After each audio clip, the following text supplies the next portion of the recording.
విశాఖకు సంబంధించి ప్రత్యేకత మనందరికీ తెలిసిన విషయమే.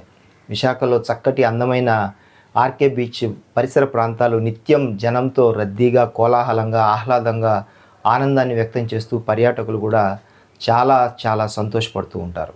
అయితే విశాఖ పామ్ బీచ్లో అయోధ్యకు వెళ్ళలేనటువంటి భక్తులు ఎవరైతే ఉన్నారో బాలరాముడి దర్శనాన్ని, అయోధ్య రాముడి ఆలయాన్ని దాదాపు 325 మంది పనిచేసి 2 నెలల పాటు శ్రమించి 91 అడుగుల ఎత్తులో ఈ ఆలయాన్ని నిర్మించారు.